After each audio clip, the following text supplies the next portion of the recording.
अच्छा, अस्सलाम वालेकुम फर्स्ट ईयर। हम लोग नर्वस सिस्टम जो है उसी को आगे कंटिन्यू करेंगे, ठीक है। उससे पहले मैं थोड़ा सा पिछली स्लाइड्स को जल्दी से ना ब्रीफली डिस्कस करके आगे जो है ना वो कंटिन्यू करूँगी और होपफुली आज हम लोग ये चैप्टर ख़त्म कर दें। जी, चैट अभी ना ही निकालते क्योंकि बच्चे ना बहुत डिस्ट्रैक्ट करते हैं फिर। मोड पे जाके ना निकाल दें फिर आप।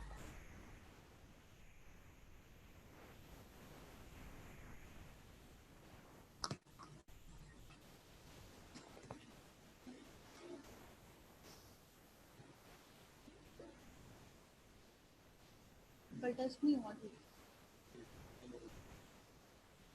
तो फिर क्या होगा? इसलिए आप लेक्चर नहीं कर पाओगे। मोड पे जाके चैट आ जाएगा। निकल तो रहा नहीं है, कहाँ निकल रहा है?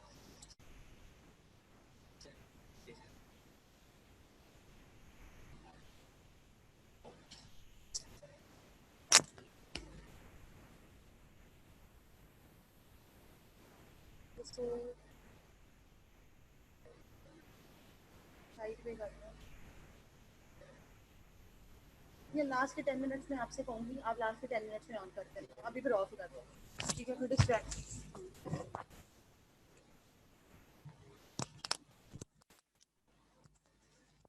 अस्सलाम वालेकुम। हम लोगों ने last time central nervous system जो है उससे स्टार्ट किया था, ठीक है। तो हम उसी को कंटिन्यू करेंगे।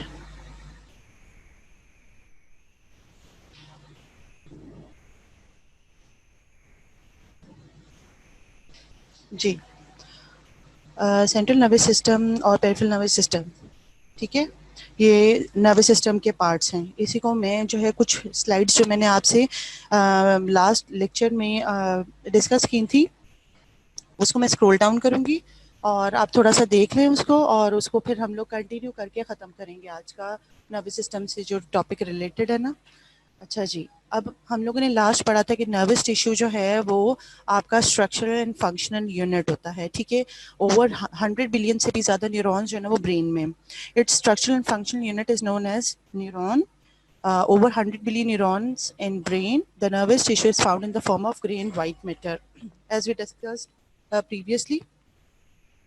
और मैंने काफ़ी डिटेल में आपको समझाया था, ठीक है ना। फिर ग्रे मैटर जो है ना processing centre of the brain होता है, ठीक है। मेनली जो प्रोसेसिंग सेंटर है is the grey matter, consist of soma which is also called cell body dendritic tree of neurons and supporting tissue. Soma is a cell body of neuron that is devoid of myelin sheet and thus it is of grey in appearance. जब myelin sheet इसको cover कर लेती है तो जो structure है like axon के ऊपर जो माइलिन शीट उसको जब इन शीट कर लेती है तो वो वाइट इन अपेरेंस हो जाते हैं। मगर जो सोमा है या सेल बॉडी वो डिवाइड ऑफ माइलिन शीट है, तो दैट्स वाई वो ग्रे इन अपेरेंस होता है, ठीक है। These are found on the inner aspect of the spinal cord. आपको जो मिलेगा ग्रे मैटर वो स्पाइनल कॉर्ड के इनर एस्पेक्ट में मिलेगा, वो इंसर्कल करेगा सेंट्रल केनाल को, मेडुला ऑब्लोंगेटा को, पॉन्स को, मिड ब्रेन को, सेरेब्रल कॉर्टेक्स को एंड सेरेबेलर कॉर्टेक्स, ठीक है। ये जगह बताएंगे, लोकेशंस बताएंगे जहाँ जहाँ आपको ग्रे मैटर मिलेगा, ठीक है। स्पाइनल कॉर्ड के इनर एस्पेक्ट पे, ठीक है। मेडुला ऑब्लोंगेटा में भी आपको ग्रे मैटर मिलेगा, पॉन्स में, मिड ब्रेन में, सेरेब्रल कॉर्टेक्स में आपको ग्रे मैटर मिलेगा। सेरेब्रल कॉर्टेक्स जो होता है वो सेरेब्रल हेमिस्फीयर का पार्ट होता है, ठीक है। आपके दो सेरेब्रल हेमिस्फीयर हैं जो कि उसकी आउटर सरफेस जो है वो सेरेब्रल कॉर्टेक्स पे आपको ग्रे मैटर मिलेगा, ठीक है। और सेरिबेलर कॉर्टेक्स जो दो आपके inferior surface of the cerebellar hemisphere हैं वहाँ पर सेरिबेलर्स पड़े होते हैं, ठीक है। उसके भी कॉर्टेक्स में ही आपको ग्रे मैटर मिलेगा. The gray matter is found as ganglia, nuclei, laminae, cortex, body center and horn and, ठीक है, horns. और ग्रे मैटर जो है ना आपको इस फॉर्म में फाइंड आउट होगा. Next, move to the other slide. White matter in addition to supporting tissue consist of nerve fiber. White matter में एक तो nerve fibers होते हैं और साथ साथ उसको सपोर्ट करने वाला टिश्यू भी होता है. Nerve fiber in the form of axon, many of which are in-sheeted by myelin, और mostly जो nerve fiber वो in-sheeted होते हैं mostly, ठीक है, बाय माइलिन शीट, सही है. इस वजह से जो है जो नर्व्स हैं वो वाइटिश इन अपीयरेंस होती हैं due to the presence of myelin sheath. There is no soma और dendrites in this region. White matter में कोई भी सेल बॉडी, कोई डेंड्राइट्स नहीं होते यूजुअली, ठीक है। Found on the outer aspect of the spinal cord. अब जो व्हाइट मैटर है, जब जो है मैंने आपको कहा कि ग्रे मैटर स्पाइनल कॉर्ड के इनर एस्पेक्ट पे होगा, तो जो व्हाइट मैटर है, अब और तो कोई जगह बचती नहीं है, तो स्पाइनल कॉर्ड के आउटर एस्पेक्ट पे सारा व्हाइट मैटर आपको मिलेगा। एंड ब्रेन स्टेम में भी आपको व्हाइट मैटर मिलेगा, ठीक है। अच्छा जी, अब ये व्हाइट मैटर किस सूरत में होते हैं? बंडल ऑफ नर्व फाइबर, जैसे कि fasciculi track, fasciculus, brachium, peduncles, lemniscus, ठीक है। लेमिनिस्कस जो होता है ना, flat ribbon like cord structure होता है, ये भी एक्सॉन्स ही की टाइप्स होती हैं, ठीक है। Commissure, ansa and capsule, while it is present inner to the cerebral cortex in cerebral hemisphere। अच्छा, अब सेरेब्रल हेमिस्फेयर में आपको मैंने बताया था कि सेरेब्रल कॉर्टेक्स में तो आपको ग्रे मैटर मिलेगा, मगर उसके इनर एस्पेक्ट पे आपको सारा का सारा व्हाइट मैटर मिलेगा, ठीक है। अब आप ये वाली डायग्राम देख लें, ठीक है। डायग्राम से भी आपको जो है वो ये cross section of the brain है, ठीक है। यहाँ सेरेब्रल हेमिस्फेयर्स के क्रॉस सेक्शन है, और ये वाला आपको नजर आ रहा है स्पाइनल कॉर्ड का क्रॉस सेक्शन, ठीक है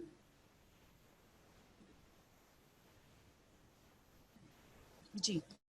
अब अगर आप ये देखें कि क्रॉस सेक्शन जो है ब्रेन का, ठीक है, उसमें आपको आउटर एस्पेक्ट पे जो है ना ग्रे मैटर नजर आ रहा है, ठीक है, विच इज अब ये आपको स्लाइड में वो पिंकिश सा नजर आ रहा होगा, ठीक है। और जो इनर एस्पेक्ट है वहां पर आपको सेरेब्रल हेमिस्फेयर में व्हाइट मैटर नजर आता है, ठीक है।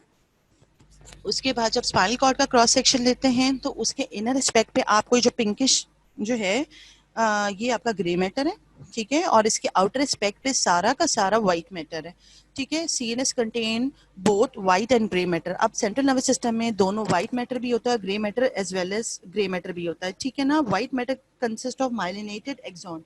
अब व्हाइट मैटर मोस्टली जो ना कंसिस्ट करता है माइलिनेटेड शीट्स, ठीक है। और grey matter consist of unmyelinated axons. अब ग्रे मैटर यूजुअली जो है ना, उसमें मोस्टली आपके पास सेल बॉडीज होती हैं, डेंड्राइट्स होते हैं, और कुछ पार्ट एक्सॉन का भी होता है, मगर वो सारे के सारे आपके अनमाइलिनेटेड होते हैं। माइलिनेशन की वजह से सारी की सारी अपीयरेंस वाइट आती है, ठीक है। अच्छा जी, अभी रिसेप्टर, रिसेप्टर का क्या कॉन्सेप्ट है? रिसेप्टर के बारे में जो है वो आपको थोड़ा सा पता होना चाहिए कि व्हाट आर रिसेप्टर्स। उसको आगे भी हम जो है वो डिस्कस करेंगे डिटेल में। इसमें आपकी जो है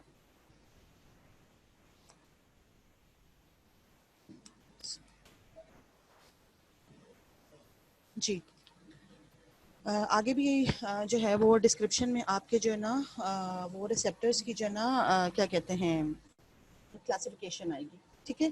थोड़ी सी मैं सिंपल क्लासिफिकेशन आपको बता दूं रिसेप्टर्स से रिलेटेड। थोड़ा सा इस डायग्राम को आप फोकस कर लें, और आई होप कि आप लोग साथ साथ स्टडी कर रहे होंगे, ठीक है ना। और अच्छा जी, क्लासिफिकेशन ऑफ रिसेप्टर्स, थोड़ा सा मैं आप पहले आपको रिसेप्टर का बता दूं कि कितने आपके रिसेप्टर्स होते हैं, ठीक है। रिसेप्टर का मेन जो है पर्पस क्या होता है कि आपकी सेंसेशन को परसीव करना और उसको जो है वो ट्रांसमिट करना आपके सेंट्रल नर्वस सिस्टम में, ठीक है। वहाँ से फिर वो जो है वो इंटीग्रेट होता है, एनालाइज होता है, और उसके बाद जो मोटर जो है फाइबर्स के थ्रू आपके इफेक्टर्स में जाता है, ठीक है। बेसिक आपको ये वाली जो है इंफॉर्मेशन पता होनी चाहिए कि व्हाट आर रिसेप्टर्स, ठीक है। अच्छा जी, अब मैं थोड़ी सी रिसेप्टर्स की क्लासिफिकेशन बता दूं। The sensory receptors are classified in four main types: exteroceptors, teloceptors, interoceptors and proprioceptors, ठीक है। The exteroceptors respond to external environmental stimuli, ठीक है। वो रिस्पॉन्ड करते हैं एक्सटर्नल एक्सटर्नल जो स्टिमुलस होता है ना उसको, that effect the skin directly, ठीक है। The stimulus result in sensation of touch, light, pressure, pain and temperature, ठीक है। उसके बाद आ जाते हैं हमारे पास टीलो रिसेप्टर्स। टीलो रिसेप्टर्स जो होते हैं detect environmental changes stimulus that अगर some distance away from the body, ठीक हो गया।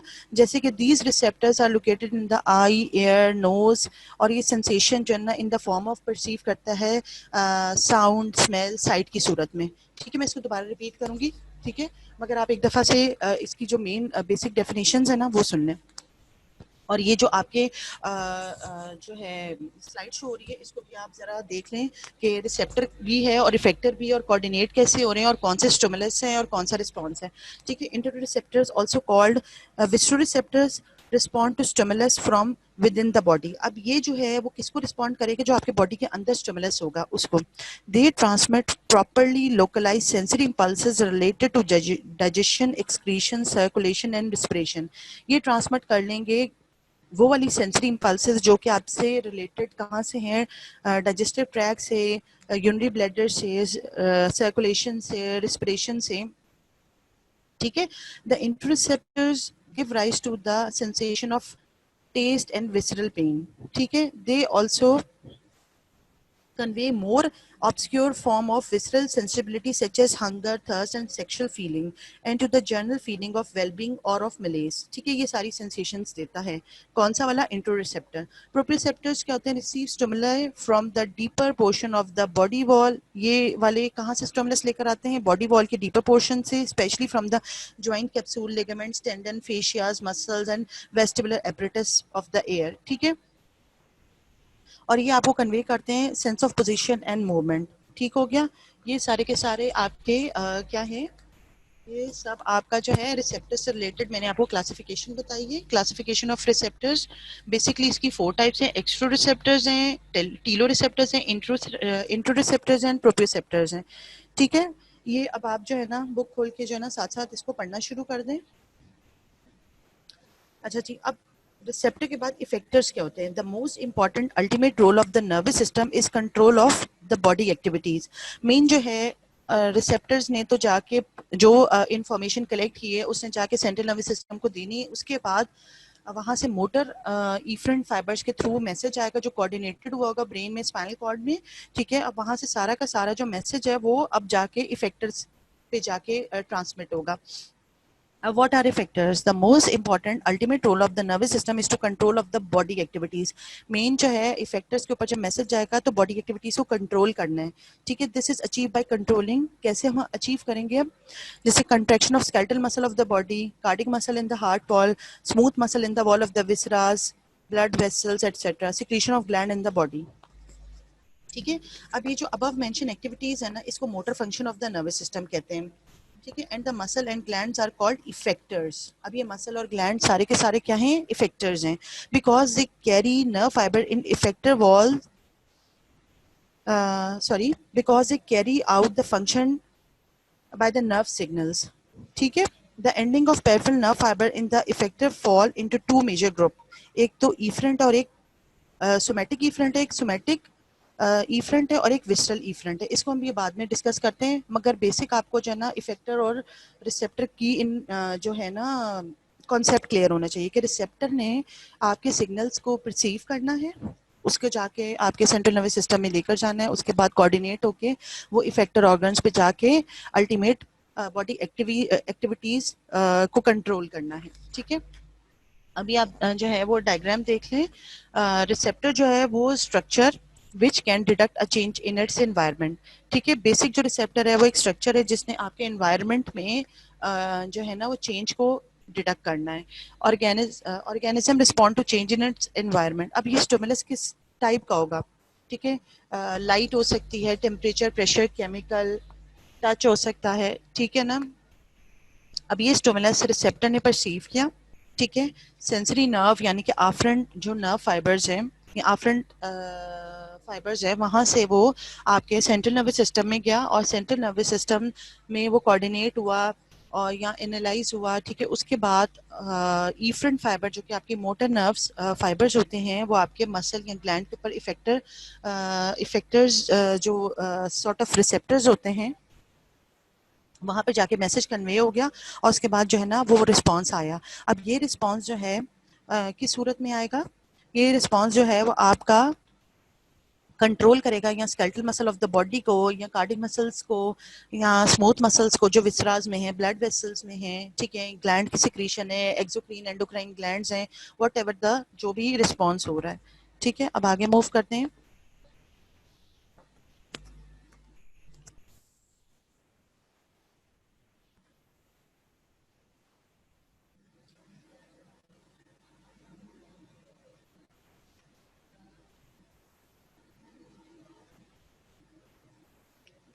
अच्छा जी, general classification of receptors based upon distribution and modalities of stimulus, broad functional classification। ये मैंने आपको पहले भी बता दी है थोड़ी बहुत, जो क्लासिफिकेशन मोटी मोटी जो मैंने आपको रिसेप्टर्स की बताई हैं, ठीक है। अब आप जो है general classification of receptor based upon distribution and modalities of stimulus, ठीक है।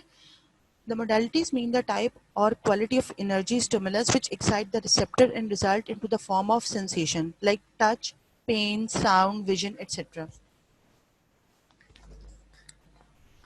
Somatic receptors, somatic means skin receptors जो होते हैं आपके, ठीक है। These are found in the locomotor system of the body पे आपको मिलेंगे। These are further of two types, ये further इसकी जो है ना डिवीजन की गई हुई है, ठीक है। एक्स्ट्रो रिसेप्टर्स हैं, और बेटा ये आप लोग जो है ना हिस्टोलॉजी में भी इसको डिटेल में पढ़ेंगे। यहाँ तो आपको बेसिक जो है वो मेन इसकी डिस्क्रिप्शन थोड़ी सी बतानी होती है, और जो इसको डिटेल में आप पढ़ेंगे वो आप हिस्टो में पढ़ेंगे, ठीक है। अच्छा जी, somatic receptors these are found in the locomotor system of the body. These are further of two type. Extoreceptors, such receptor are excited by the stimulus from external environment. ये receptor कैसे excite होंगे? जब external environment से कोई stimulus आएगा। और further ये जो है इसकी further two subdivision है, या these are of two types, ठीक है। जर्नल क्यूटेनियस रिसेप्टर्स होते हैं, ठीक है। These are located in the skin. ये आपको कहाँ मिलेंगे वाले?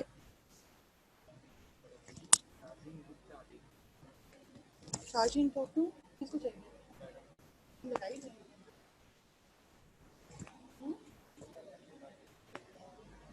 क्या है?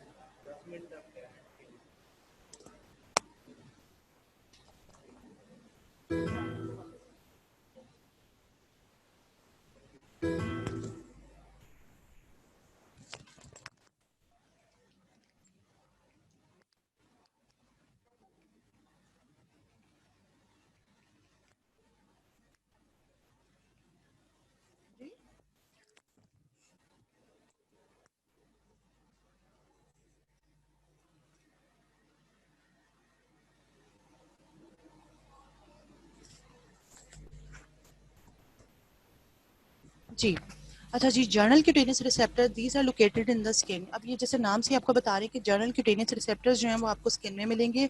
Mechano receptors excited by the mechanical disturbances on the skin, for example touch and pressure receptors हो गए ये, ठीक है। थर्मो रिसेप्टर्स क्या होते हैं? Excited by temperature change, for example warming, cold. अब मैकेनो रिसेप्टर्स आपके कैसे स्टिमुलेट होंगे? कोई टच या प्रेशर से रिलेटेड, ठीक है। इसको mechano receptors, touch and pressure receptors हो गए। कोई मैकेनिकली आपने डिस्टर्ब किया स्किन को, ठीक है। अच्छा जी, उसके बाद thermo receptor excited by temperature change. अब ये टेम्परेचर चेंज से ये एक्साइट हो जाएंगे। फॉर एग्जांपल वार्म या कोल्ड से रिलेटेड जो है ना ये एक्साइटमेंट हो जाएगी इसकी। उसके बाद नोसिसेप्टर्स क्या होते हैं? एक्साइटेड बाय नोक्सिक्स और damaging stimuli, for example pain and all other stimuli if applied for prolong time with high threshold, ठीक है। नोसिसेप्टर्स ये होते हैं। उसके बाद अब ये देख लें, अब आपके पास जो डायग्राम है वो शो हो रही है आपकी स्क्रीन पे, रिसेप्टर्स इन स्किन। अगर आप यहाँ देखेंगे तो अब आपको नजर आ रहा है स्किन की पिक्चर, जो कि आपने काफी दफा देखी है, ठीक है। इसमें एपिडर्मिस है, डर्मिस है और हाइपोडर्मिस है। और यहाँ आप फ्री नर्व एंडिंग्स देख रहे हैं पेन और टेम्परेचर के लिए। पेन एंड टेम्परेचर के लिए फ्री नर्व एंडिंग्स आपको नजर आ रही हैं, ठीक है। उसके बाद आ जाता है मर्कल्स डिस्क, ये टच के लिए, ठीक है। बहुत ज़्यादा लेबलिंग नहीं है, ठीक है। वो सारी मैंने जो है ना वो हटा दी है ताकि आप लोग के लिए इजी हो जाए चीज़ों को फोकस करना। मेन मेन आप रिसेप्टर स्किन पे देख लें कौन कौन से आपको नजर आ रहे हैं।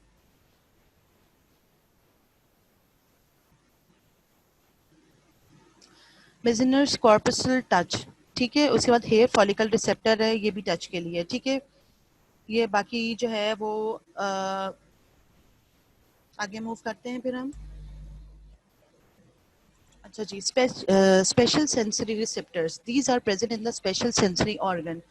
अब ये स्पेशल जो सेंसरी रिसेप्टर्स हैं ये आपको स्पेशल सेंसरी ऑर्गन में मिलेंगे। फॉर एग्जांपल ऑल्फैक्टरी, ऑल्फेक्शन के लिए यानी,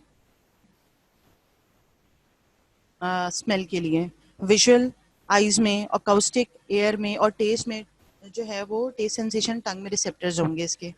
ठीक है, स्पेशल सेंसरी रिसेप्टर, ये जो रिसेप्टर्स हैं ये आपको स्पेशल सेंसरी ऑर्गन्स में मिलेंगे, olfactory, visual, acoustic and taste sensation. अच्छा जी, फिर आ जाता है हमारे पास प्रोप्रियोसेप्टर्स क्या होते हैं।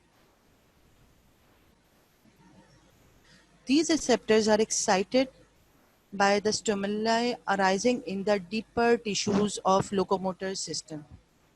ठीक है, ये रिसेप्टर्स कैसे एक्साइट हो गए हैं, जब स्टिमुलस मिलेगा किसी भी लोकोमोटर सिस्टम के टिश्यू के अंदर, like for example muscle, tendon, joint, fascia, vestibular apparatus, these are concern with movement, position and pressure. ठीक है, अब आप ये देखें, ये एक आपको जो है ना फिगर नजर आ रही है, पिक्चर नजर आ रही है, इसमें ये स्पाइनल कॉर्ड है। ठीक है, उसके अलावा एक आपको मसल नजर आ रहा है। ठीक है, उसके अलावा आपको सेंसरी रिसेप्टर्स नजर आ रहे हैं, और उसके बाद आपको मोटर रिसेप्टर्स नजर आ रहे हैं। ठीक है,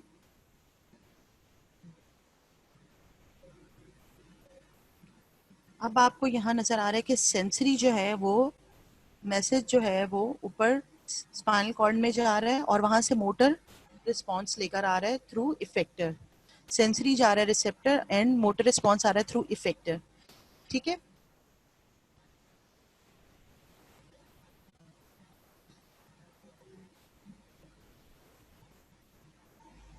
अच्छा,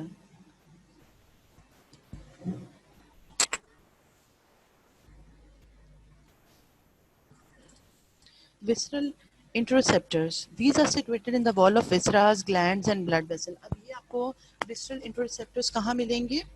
viscera की wall, digestive, respiratory, blood vessels, excretory system. ठीक है, उनके विसरास की वॉल्स में मिलेंगे ये वाले रिसेप्टर्स, ग्लैंड्स में मिलेंगे। ठीक है, and are stimulated by the change in the internal environment of the body, और जो भी internal environment of the body में कुछ चेंज आएगा, ठीक है, इन रिसेप्टर्स के ऊपर एक्ट करेगा। उसके बाद वही सिग्नलिंग जाएंगी थ्रू आफरंट, आफरंट विसरल से जाएंगे, उसके बाद ईफरंट विसरल से थ्रू मैसेज वापस इफेक्टर ऑर्गन तक चला जाएगा। ठीक है, अब फॉर एग्जांपल अब यहाँ लिखा है stretch receptor of visceras, chemo stretch receptors mostly आपको एग्जांपल मैं आपको दे देती हूँ, जैसे ब्लैडर की है वहां पर मिलेगा, वहां से स्ट्रेच जब फिलिंग हो जाएगी उसके बाद ये सिग्नल ऊपर जाएंगे, उसके बाद इंटीग्रेट होंगे, उसके बाद वापस इफेक्टर ऑर्गन तक जाएंगे। कीमो रिसेप्टर्स, बेरो रिसेप्टर्स, ठीक है, और ऑस्मो रिसेप्टर्स। बेरो रिसेप्टर भी आपने फिजियो में पढ़ा होगा कि कैसे जो है वो आपका कार्डिक और रेस्पिरेटरी फंक्शन को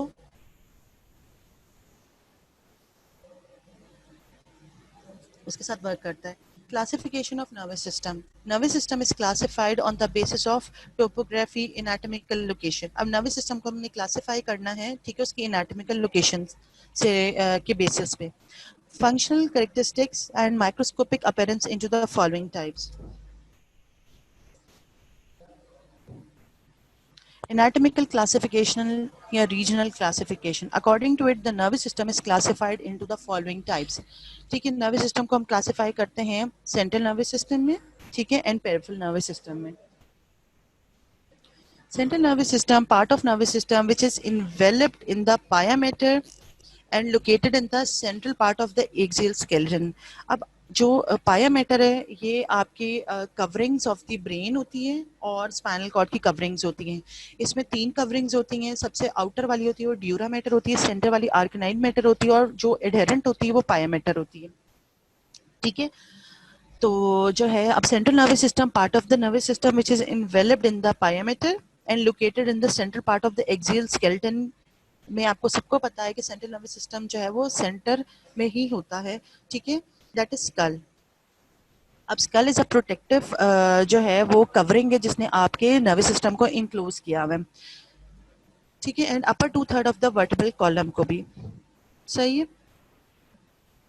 as this system form the center which control the various activities of the body, so it is known as central nervous system। क्योंकि various body की एक्टिविटीज को कंट्रोल कर रहा है इसलिए इसका नाम सेंट्रल नर्वस सिस्टम है। It is composed of brain and spinal cord. Mainly आपको पता होना चाहिए कि सेंट्रल नर्वस सिस्टम में आपकी मेन ये जो है वो ब्रेन है और स्पाइनल कॉर्ड है। ठीक है, Then we have peripheral nervous system. It is the part of nervous system which is situated outside the pia, covering of CNS. ठीक है. It consists of nerves and ganglia. अब इसमें basic आपका जो peripheral nervous system है उसमें nerves आ जाती हैं और गैंग्लिया आ जाते हैं. अच्छा, मैं आपको दोबारा से बताती हूँ, एक दफ़ा रिपीट कर देती हूँ. ठीक है. जो एनाटॉमिकल क्लासिफिकेशन है ना, उसमें आपके पास एक सेंट्रल नर्वस सिस्टम है. ठीक है. और इसमें आ जाता है आपके पास ब्रेन एंड स्पाइनल कॉर्ड. और जो पेरिफेरल नर्वस सिस्टम है उसमें आपके पास नर्व्स एंड गैंग्लियाज आ जाते हैं बस. ठीक है. ये आपको बेसिक इसकी जो है ना पता होना चाहिए कि सेंट्रल नर्वस सिस्टम और पेरिफेरल नर्वस सिस्टम में क्या क्या आता है. अच्छा जी. Functional classification of nervous system. The nervous system functionally is classified into following types. ठीक है. फंक्शनली जो है नर्वस सिस्टम को क्लासिफाई करते हैं हम. Somatic nervous system. It is a system which deal with the innervation of locomotor apparatus or somatic tissue of the body. For example, skeletal muscle, joints and bone. ठीक है. ये voluntary action में होते हैं. Present in both CNS and peripheral nervous system. ठीक है. Each having afferent and efferent function. इन दोनों के पास आपके afferent functions भी होते हैं और efferent functions भी होते हैं. ठीक है. Autonomic nervous system. It is a nervous system. It is a nervous system which deal with the innervation of splanchnic system of the body, including the vascular system, ठीक है, visceral, vascular, glandular and cardiac, which is always involuntary in nature. ये autonomic nervous system जो है ANS, ये हमेशा involuntary in action होता है. ठीक है. आप इसको कंट्रोल नहीं कर सकते. It is present in both CNS and peripheral nervous system, having afferent and efferent fibers दोनों. ठीक हो गया. दोबारा से मैं रिपीट करती हूँ. Functional classification of nervous system जो है ना, एक सोमैटिक नर्वस सिस्टम है. It is the system which deal with the innervation of the locomotor apparatus और somatic tissues of the body. अब ये वो सिस्टम है जिसकी इनर्वेशन आपके मसल्स, ज्वाइंट, बोन्स के साथ है. ठीक है. और वॉलेंट्री है इसके एक्शंस. और इसमें प्रेजेंट है दोनों, सेंट्रल नर्वस सिस्टम भी और पेरिफेरल नर्वस सिस्टम दोनों में आपका सोमैटिक नर्वस सिस्टम है. ठीक है. इसमें इफरेंट और आफ्रेंट दोनों फंक्शंस हैं. फिर आ जाता है ऑटोनॉमिक नर्वस सिस्टम. ये नर्वस सिस्टम जो वो डील करता है स्प्लैंकिंग सिस्टम ऑफ द बॉडी, जिसमें आपका वेस्कुलर, ग्लैंडुलर, कार्डिक एक्टिविटीज होती हैं और ये इनवॉलेंट्री जो कि आपके अपने कंट्रोल में नहीं होता. ठीक है. इसमें भी ये भी प्रेजेंट होता है दोनों में. ऑटोनॉमिक नर्वस सिस्टम भी आपके सेंट्रल नर्वस सिस्टम में भी है as well as peripheral nervous system में भी आपका ये सिस्टम है. ठीक है. इसमें भी आफ्रेंट और इफरेंट दोनों फाइबर्स हैं. ठीक है जी. अच्छा जी. Depending upon the structure and function, the autonomic nervous system is mainly classified into sympathetic and parasympathetic. अब ऑटोनॉमिक नर्वस सिस्टम को उसके स्ट्रक्चर और फंक्शन से रिलेटेड डिवाइड कर दिया है या क्लासिफाई कर दिया है इनटू टू टाइप्स में, सिंपैथेटिक एंड पैरासिम्पैथेटिक टाइप में. ठीक है. अब जो पैरासिम्पैथेटिक नर्वस सिस्टम होता है वो आपके कंट्रोल में होता है, मगर आपका जो सिंपैथेटिक होता है वो ऑलमोस्ट आपके कंट्रोल में नहीं होता. समवॉट पैरासिम्पैथेटिक आपके कंट्रोल में होता है. ठीक है. तो parasympathetic stimulation over activity causes bradycardia. ठीक है. टू सम एक्सटेंट आपके कंट्रोल में होता है. और constriction of pupil and increase motility of gut. Thus, the parasympathetic nervous system aims at conserving and restoring energy. ठीक है.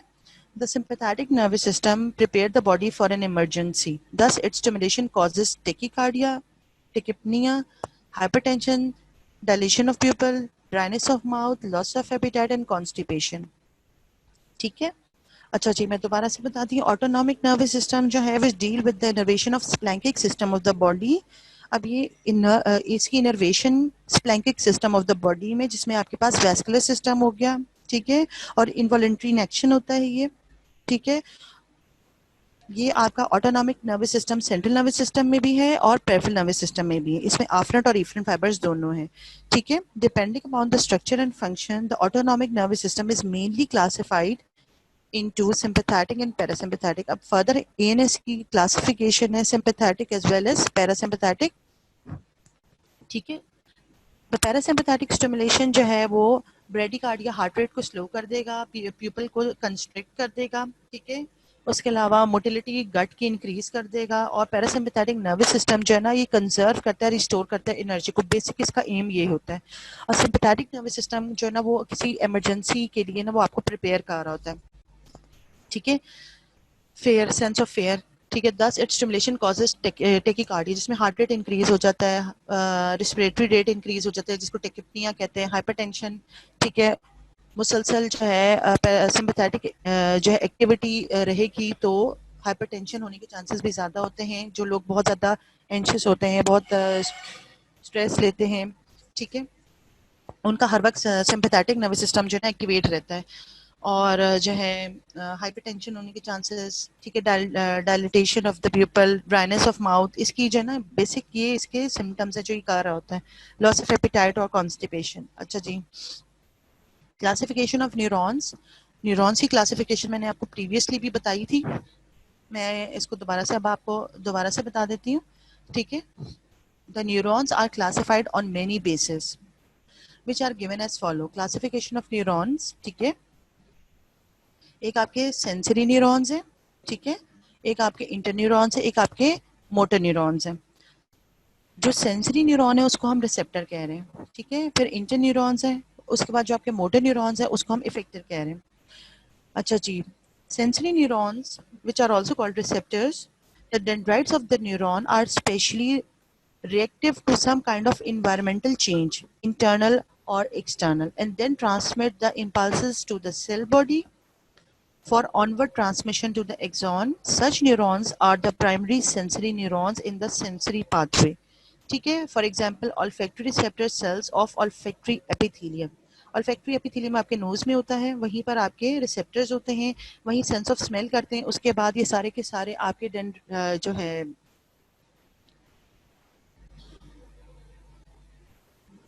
डेंड्राइट से वो आपके सेल बॉडी से ट्रांसमिट होता हुआ वो एक्सॉन से मैसेज लेकर जाएगा। उसके बाद वहाँ कोऑर्डिनेट होगा, कोऑर्डिनेशन के बाद इफरेंट फाइबर या मोटर फाइबर के थ्रू वापस इफेक्टर्स तक आ जाएंगे। ठीक है, inter neurons, a neuron is simply interpose between two neurons. ठीक है, for example inter neuron between upper motor and lower motor neuron के दरमियान है। ठीक है, अब इफेक्टेड न्यूरॉन या motor neuron, the axon of such neuron relay conduct the impulses from the cell body to the effector. अब ये cell body से इफेक्टर्स तक जाएंगे through axon. For example neuron innervating the muscle, lower motor neuron and viscera and glands. ठीक है, ये आगे classification of neuron based upon number of neurites. अब न्यूराइड्स के बेसिस के ऊपर जो है हम इसको क्लासिफाई करते हैं।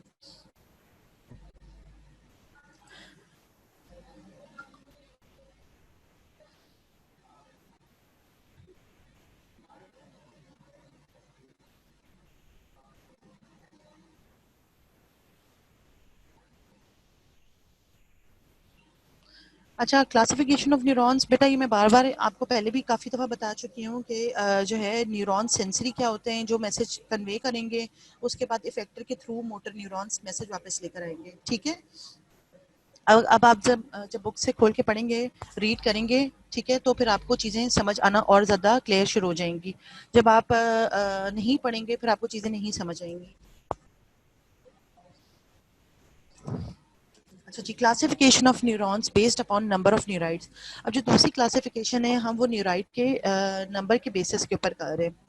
Based upon the number of poles giving origin to neurites arising from the cell body. ये भी हमने पिछली क्लास में डिस्कस किया था। बाइपोलर न्यूरॉन्स, ठीक है, such neuron have two poles for neurites on the surface, one for axon and the other for dendrite.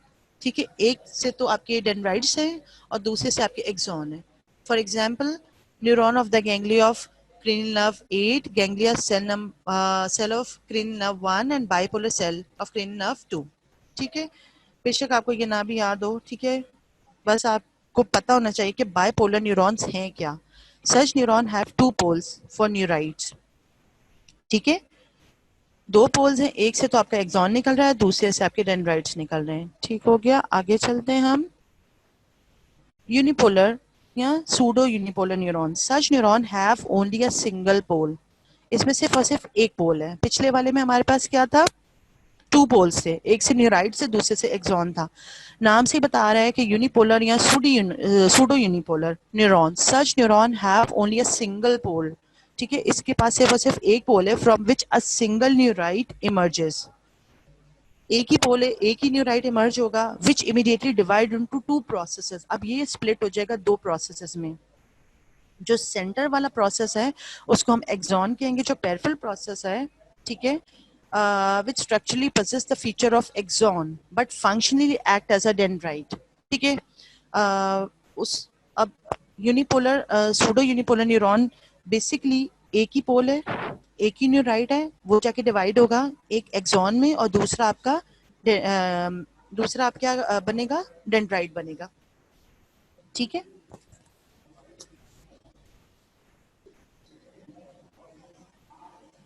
अच्छा जी, फिर आ जाता है मल्टीपोलर न्यूरॉन।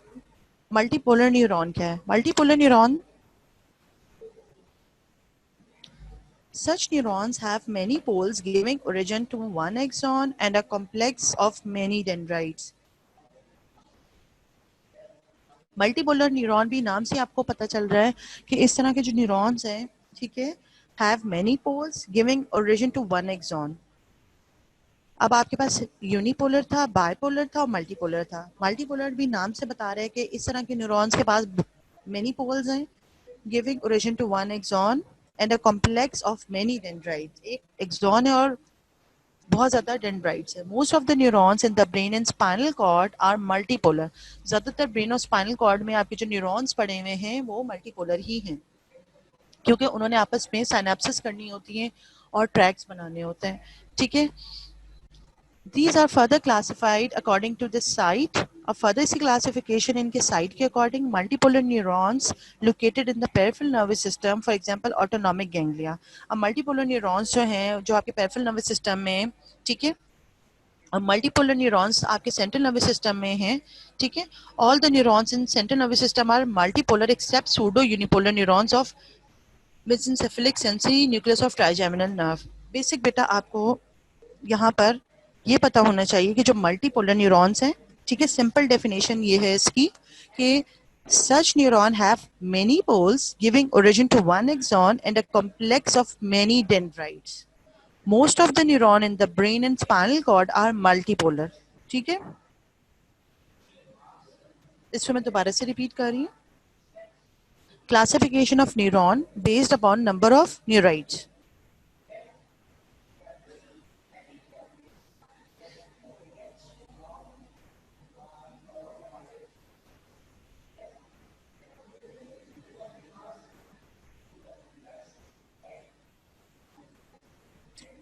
डायग्राम जो आपको दिखाना चाह रही हूँ वो ये वाली जी। अब आप नाम से भी देख सकते हैं, ठीक है, this is called unipolar neuron, एक पोल है। ठीक है, उसके बाद अब आपको नजर आ रहे हैं कि उधर से ही वो एक जो न्यूराइट है उसके दो प्रोसेसेस हैं। ठीक है, एक आपका सेंटर में एक्सॉन है और जो पेरिफेरी की तरफ है वो डेंड्राइट्स हैं। बाइपोलर नाम से बता रहा है कि उसके टू पोल्स हैं। ठीक है, और मल्टीपोलर नाम से बता रहा है कि एक एक्सॉन है और मेनी डेंड्राइट्स हैं। और मेनली आपके स्पाइनल कॉर्ड और सीएनएस में आपको मल्टीपोलर मिलेंगे। फिर फर्दर उसकी स्पेसिफिकेशन बताई थी, ठीक है, मल्टीपोलर की, कि वो जो है आपको पेरिफेरल नर्वस सिस्टम में कैसे मिलेंगे, ऑटोनॉमिक गैंग्लिया की सूरत में मिलेंगे, और इस तरह आपके सेंट्रल नर्वस सिस्टम में आपको कैसे मिलेंगे। ठीक है, दोबारा से इसको मैं एक दफ़ा डिस्कस कर लूँ जिन बच्चों को नहीं समझ आया।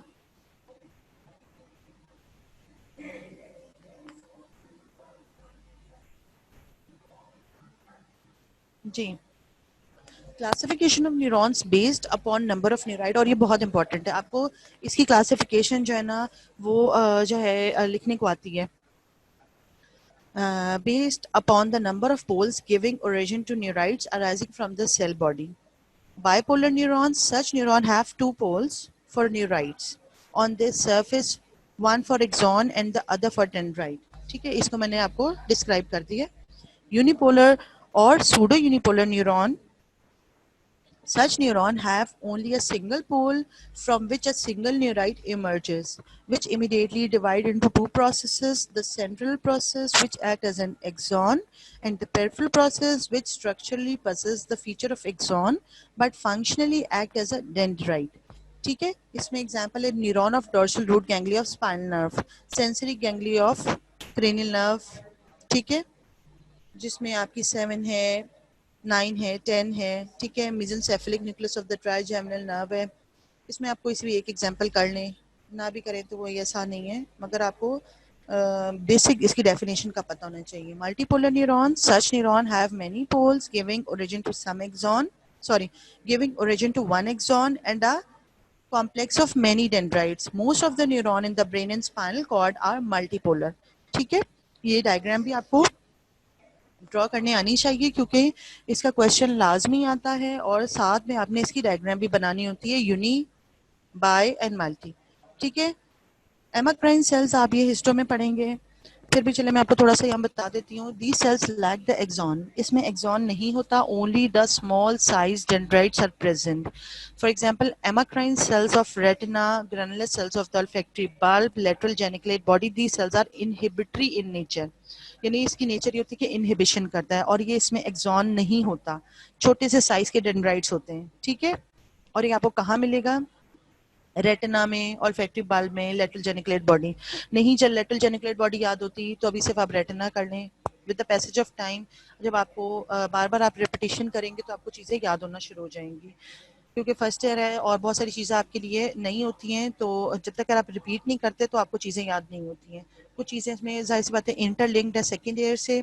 ठीक है, जैसे आप सेंट्रल ये आप न्यूरोलॉजी या न्यूरो एनाटमी आप सेकेंड ईयर में पढ़ेंगे तो बहुत सारी चीज़ें आपको वहाँ जाके क्लियर होंगी, फिल वक्त आपने सिर्फ और सिर्फ इनके नाम याद करने। ठीक है, अच्छा जी, उसके बाद adendritic cells, these are the simplest in shape, they have no dendrites, ये सिंपलेस्ट शेप में होते हैं, कोई डेंड्राइट्स नहीं है।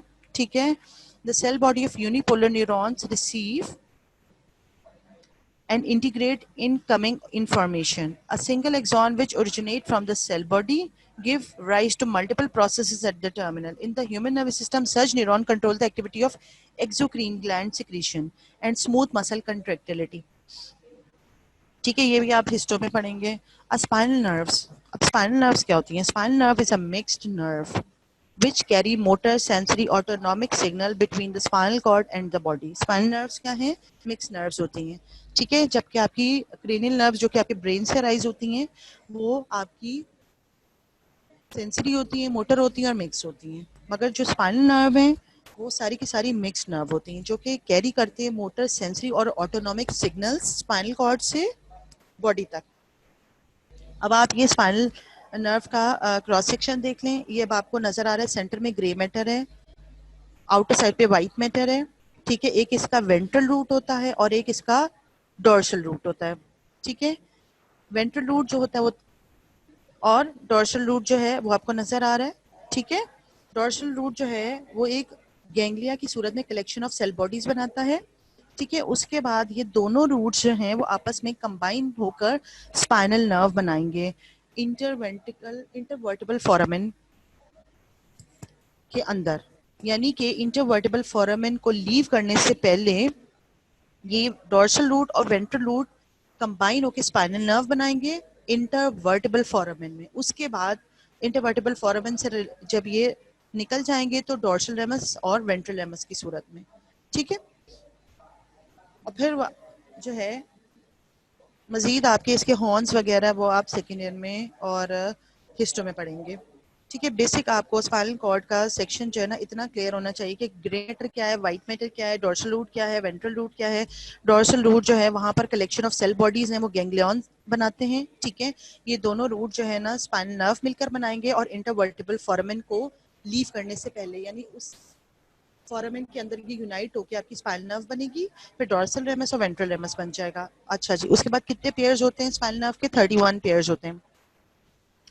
Spinal nerve follow the name of corresponding vertebral column. Spinal nerve की नेम उसी के कॉरेस्पॉन्डिंग वर्टिबल कॉलम से, अगर थोरिक्स में तो थोरेसिक स्पाइनल नर्व्स हैं, फिर वर्टिबल हैं, फिर आपकी जो है वो सैक्रल हैं और इसी तरह आपकी कॉक्सिक्स हैं। ठीक है, 31 pairs in some spinal nerve follow the name of the corresponding vertebra column. Consists cervical spinal nerve, thoracic spinal nerve, lumbar spinal nerve, sacral spinal nerve, and coccyx spinal nerve. Emerge from spinal cord and through the intervertebral foramen of vertebrae. ये मैंने सारी चीजें आपको पहले ही बता दी हैं, ठीक है। अब स्पाइनल कॉर्ड से आपकी स्पाइनल नर्व इमर्ज होंगी, ठीक है, और उन्होंने बाहर आना है और स्पेसिफिक जाके अपनी इनर्वेशन देनी है, ठीक है। तो वो इंटरवर्टेबल फोरामेन को लीव करने से पहले दोनों इसके जो ये मैंने रूट्स बताए वेंट्रल और डोर्सल, ये इंटरवर्टेबल फोरामेन में यूनाइट होके स्पाइनल नर्व बन जाएंगे, ठीक है, और फिर इंटरवर्टेबल फोरामेन से ये बाहर निकल जाएंगे टू द रिस्पेक्टिव अपने इनोवेशन साइट पे, ठीक है। अच्छा जी, हम आगे चलते हैं। There are 8 pair of cervical nerve. Cervical आपकी 8 है, 8 पेयर्स में, सिंगल नहीं है, ठीक है। 12 pair of thoracic nerve, 5 pair of lumbar nerves and 5 pair of sacral nerves, 1 pair of coccygeal nerve. The spinal nerves are part of the peripheral nervous system. अब ये सारी सारी जो spinal nerves हैं, ये आपके किस सिस्टम का पार्ट है? peripheral nervous system का पार्ट है, ठीक है। Don't confuse with the cranial nerve. cranial nerve आपकी अलग है, जो कि 12 इन नंबर है, वो भी पेयर की सूरत में होती है, ठीक है। मैं इसको दोबारा से रिपीट कर दूंगी ताकि जो बच्चे जो है वो फॉलो नहीं कर रहे हैं।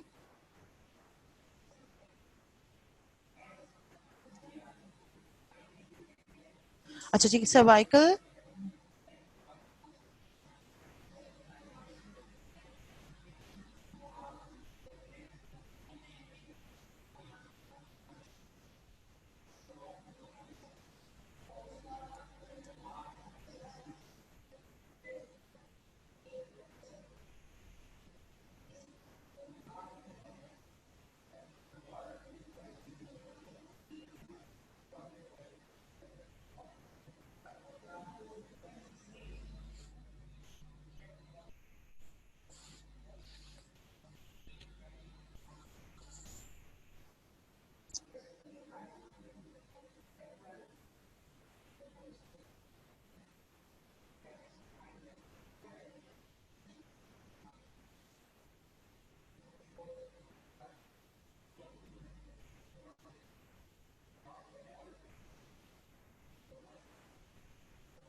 अच्छा जी,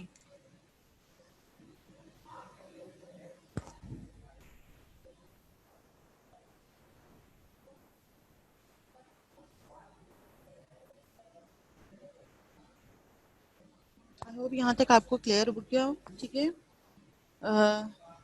cervical and thoracic spinal nerves arise and leave at corresponding vertebrae. Cervical और thoracic spinal जो है वो अराइज करती हैं, लीव करती है अपने उसी vertebrae से, ठीक है। Because the spinal cord are shorter, आपकी जो सर्वाइकल यानी जो आपकी सर्वाइकल जो है, ठीक है, और आपकी जो थोरेसिक है, ठीक है, ये अपनी कॉरेस्पॉन्डिंग वर्टिब्री के ही लेवल से निकलेंगी। मगर चूंकि आपको पता है कि वर्टिबल कॉलम के जो है ना, उसका अगर कंपैरिजन स्पाइनल कॉर्ड से किया जाए तो स्पाइनल कॉर्ड छोटी होती है as compare to the vertebral column, ठीक है।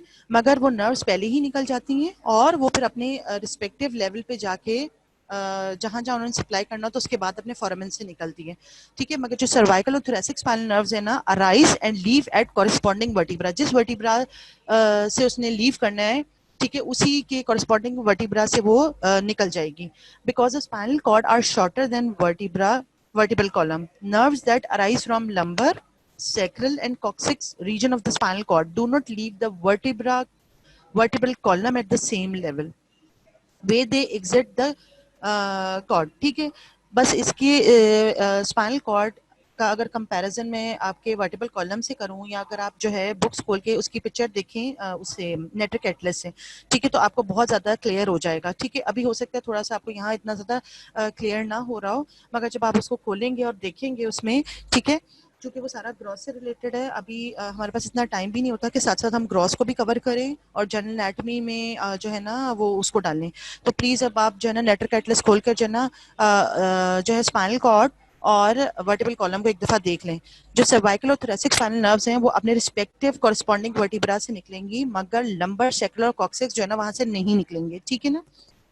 और जो स्पाइनल कॉर्ड है वो वर्टिब्रल कॉलम से छोटी होती है, ठीक है, और वो नर्व्स पहले ही दे देती है, मगर लंबर फिर सेक्रल और कॉक्सिक्स अपनी ही वर्टिब्री से निकलेंगी जाके, ठीक है। आई होप मैंने कोशिश की आपको बताने की, मगर ज्यादा जो है वो क्लियर आपको जब आप नेटर का एटलस खोलकर देखेंगे क्रॉस से रिलेटेड जो है उसमें आपको ये सारी नर्व्स और ज्यादा मजीद क्लियर हो जाएंगी। मगर जैसे जैसे हम ग्रॉस पढ़ेंगे, अभी थोरेसिक का पोर्शन स्टार्ट होना है, तो उसमें भी आपको जो है वो नेटर के एटलस से मैं कुछ पिक्चर्स दिखाऊंगी, तो होपफुली आपको उसमें भी क्लियर हो जाए। उसमें भी मैं दोबारा से आपको चीजें बता दूंगी, ठीक है। और अगर मैं भूल गई तो प्लीज आप लोग में से कोई मुझे बता दे, तो उस टाइम हम दोबारा से इसको डिस्कस कर लेंगे।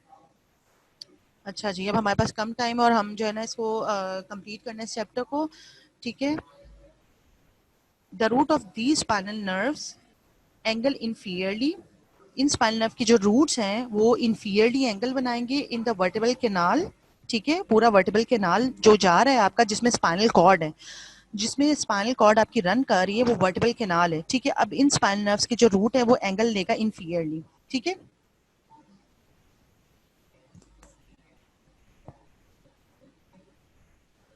The root of the spinal nerve angle inferiorly, अब ये स्पाइनल नर्व की जो रूट है वो एंगल बनाएंगे inferiorly in the vertebral canal, ठीक है, from the end of the spinal cord like wisp of hair, ठीक है, इस तरह।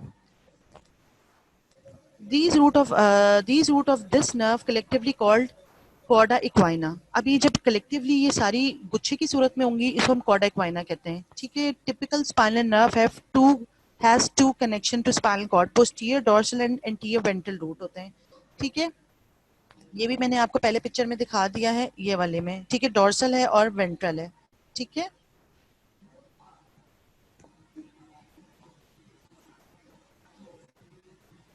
Typical spinal nerve has two connection to spinal cord, posterior, dorsal, and anterior, which is also called ventral root. Posterior and anterior root unite to form spinal nerve. अब ये दोनों roots आपस में मिलेंगी, ठीक है, और बनाएंगी आपकी spinal nerve at intervertebral foramen. ये भी मैं आपको बता चुकी हूँ बेटा, ये वाली पिक्चर देख लें, ये डॉर्सल रूट है और ये आपका वेंट्रल रूट है, ये दोनों एक आपस में यूनाइट होंगी, स्पाइनल नर्व बनाएंगी, इंटरवर्टिबल फोरामेन से लीव कर जाएंगी, उसके बाद ये डिवाइड हो जाएगी डॉर्सल रेमस में और वेंट्रल रेमस में, ठीक हो गया। आगे चलते हैं। बहुत सारी चीजें जो ना स्लाइड आने से पहले ही मैं आपको बता चुकी होती हूँ, ठीक है, और ये फिर जब स्लाइड पढ़ती हूँ तो वो फिर चीजों की रेपिटेशन हो जाती है। Since posterior root contains sensory axon and anterior root contain motor axons, spinal nerve is classified as a mixed nerve, ये भी मैंने आपको बताया, ठीक है। जो इसका posterior root है उसको हम sensory कह रहे हैं, ठीक है, और जो anterior root है उसको हम motor axon कह रहे हैं, जो कि सारे के सारे आपके सिग्नल्स आपके ब्रेन और स्पाइनल कॉर्ड से टू द इफेक्टर साइट लेकर जाएगी, और सेंसरी एक्सॉन जो सारे के सारे आपके रिसेप्टर से ब्रेन और स्पाइनल कॉर्ड में मैसेजेस जाएंगे। स्पाइनल नर्व जो है ना उसको हम मिक्स नर्व कहते हैं, ठीक है। Posterior root contain posterior root ganglia which cell bodies of sensory neuron is located, ठीक है। दोबारा से मैं पिक्चर निकाल के दिखा देती हूँ, ये देख लें, ये यहाँ पर आपको ये जो गोल सा एक स्वेलिंग नजर आ रही है डॉर्सल रूट के पास, ये आपका गैंग्लिया है, कलेक्शन ऑफ सेल बॉडीज, ठीक है, कलेक्शन ऑफ न्यूरॉन्स या सेल बॉडीज, ठीक है जी। आगे मूव करते हैं हम। ये प्लीज एक दफा आप जो है ना नेटर कैटलेस खोल के देख लें, उसमें आपको पता चल जाएगा कि आपका स्पाइनल कॉर्ड की जो है ना और वर्टिबल कैनाल क्या है और इंटरवर्टिबल फोरामेन्स क्या है, ठीक है, और कैसे कॉर्डा इक्वाइना बन रहा होता है, टर्मिनल फाइलम जो है वो कैसे बनता है स्पाइनल कॉर्ड का, ठीक है। अच्छा जी,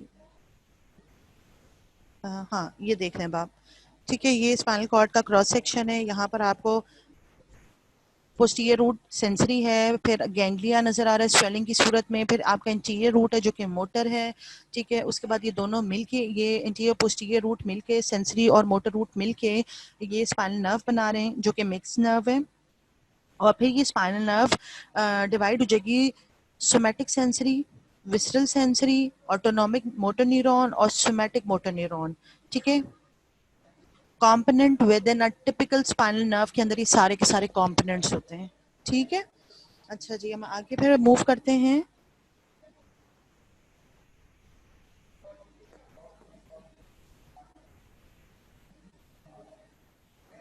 जी, सर्वाइकल स्पाइनल नर्व 8 पेयर्स होते हैं, 1 pair emerges between Atlas and occipital bone. First जो पेयर है वो इमर्ज होता है एटलस जो कि फर्स्ट सर्वाइकल वर्टिब्री है, ठीक है, और एक्सिस जो था सेकंड सर्वाइकल वर्टिब्री है। इनके नाम एटलस है जो कि फर्स्ट सर्वाइकल है और सेकंड का नाम एक्सिस है। अभी कहने हैं कि जो फर्स्ट पेयर है वो कहाँ से निकल रहा है, एटलस C1 से और ऑक्सीपिटल बोन से, ठीक है। The remaining emerge from the vertebral column through intervertebral foramen. बाकी जितनी भी नर्व है वो वर्टिबल कॉलम से निकलेंगी अपने इंटरवर्टिबल फोरामिनिया के थ्रू, ठीक है ना। स्पाइनल नर्व C1 C7, ठीक है।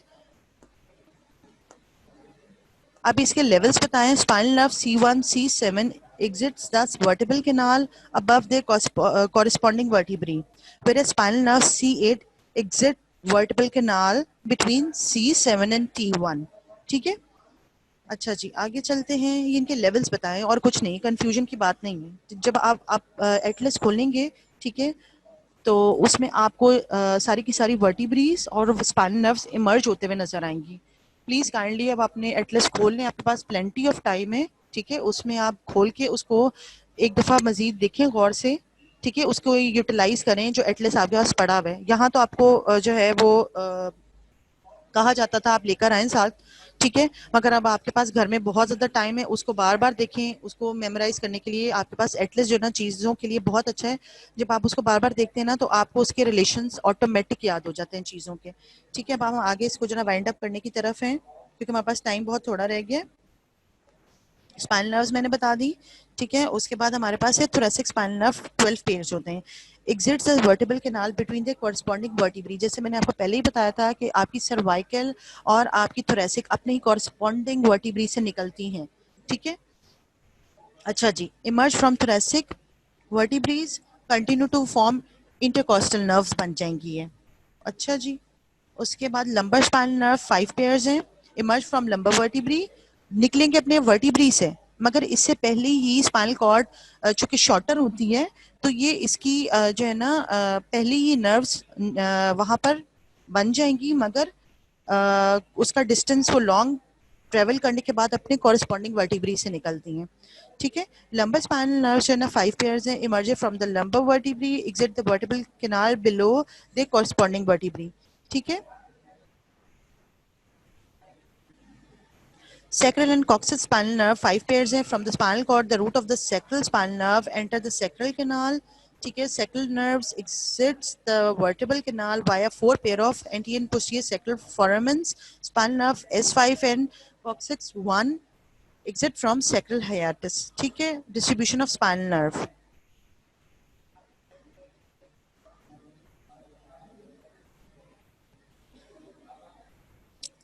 जी, distribution of spinal nerve जो है branches आप देख लें। इसका मैंने आपको पहले ही बताया है कि एक इसका जो है ना पोस्टीरियर है और एक इसका इंटीरियर रेमस है, ठीक है। ये भी मैंने आपको पहले ही बता दिया है। Posterior ramus serve the deep muscles, ठीक है, वो सर्व करेगा डीप मसल्स को और skin of the posterior surface of the trunk को, ठीक है। ये डर्माटोम्स ही है। And anterior ventral ramus serve muscles and structure of the upper and lower limbs and the skin of the lateral and anterior surface of the trunk. Distribution of spinal nerve branches. Spinal nerves also give off a meningeal branch, where this branch re-enter the vertebral cavity through the intervertebral foramen and supply the vertebra, ठीक है, vertebral ligament and blood vessels of the spinal cord and meninges. Other branches from spinal nerves are the rami communicants, ठीक है, components of autonomic nervous system. फिर आ जाता है हमारे पास distribution of spinal nerve के प्लेक्सेस क्या होते हैं। Axon from the anterior ventral rim of spinal nerve except for the thoracic nerve T2 से T12 do not go directly to the body structures they supply. They form network on both the right and the left side of the body by joining with various number of axons from interior rami of adjacent nerves. ठीक है, अब plexus आपकी कौन कौन से network of axon is called plexuses. The principal plexuses जो है वो सर्वाइकल प्लेक्सेस है, ब्रेकियल प्लेक्सेस है, लंबर प्लेक्सेस है, सैक्रल प्लेक्सेस है और कॉक्सीजियल प्लेक्सेस है. सर्वाइकल प्लेक्सेस और ब्रेकियल प्लेक्सेस तो आप लोगों ने अपर लिम्ब में पढ़ा ही है. सर्वाइकल जो है वो थोड़ा सा पढ़ा होगा क्योंकि वो ज्यादा आपका हेड एंड नेक में इंक्लूड होता है. ब्रेकियल प्लेक्सेस तो सब बच्चों ने पढ़ा है, ठीक है. अब बुक खोल के इसको स्टडी करें, ठीक है. कुछ नहीं समझ में आती तो दोबारा से पढ़ें, मेरी एडवाइस है आपको, जब आप रेपिटेशन में चीजें पढ़ते हैं, ठीक है, 1 टाइम 2 टाइम 3 टाइम, ठीक है, तो जो आपको फर्स्ट टाइम चीजें समझ नहीं आई होती तो वो आपको सेकंड टाइम आ जाती है, और सेकंड टाइम भी नहीं आती तो थर्ड टाइम डेफिनेटली आ जाती है। और मैंने पहले भी आपको कहा है कि अगर आपको कुछ नहीं समझ आती तो आप मुझे जो है व्हाट्सएप पे मैसेज करके पूछ सकते हैं, ठीक है। तो वो नेक्स्ट सेशन में मैं आपको दोबारा से बता दूंगी। और जो है हम लोगों ने जो है अपना नर्वस सिस्टम जो है वो ऑलमोस्ट कंप्लीट कर लिया है। नेक्स्ट जो मेरी क्लास होगी उसमें हम जो है वो सर्कुलेटरी सिस्टम, जिसको हम एंजियोलॉजी कहते हैं, उसको करेंगे। और उसके बाद हमारी ऑलमोस्ट क्या मुकम्मल तौर पे हमारी जो है वो जीए कंप्लीट हो जाती है। ठीक है, बस एक ही हमारा चैप्टर रह गया पीछे, ठीक है, वो सर्कुलेटरी सिस्टम का है। और वो नेक्स्ट जो है ना वो मेरे लेक्चर में मैं वो स्टार्ट कराऊंगी। और कोशिश करूंगी कि ना वो मेरे 2 लेक्चर्स में, नहीं तो 3 लेक्चर्स में वो खत्म हो जाए, ठीक है। और अब मेरा यही मैसेज है आपको बेटा कि आप लोग जो है वो पढ़ना शुरू कर दें, ठीक है। और कुछ नहीं समझ में आता तो मोस्ट वेलकम, आप मुझसे पूछ सकते हैं। मगर जब तक आप लोग पढ़ेंगी नहीं तो आप लोग को चीज़ें क्लियर नहीं होंगी। Thank you so much.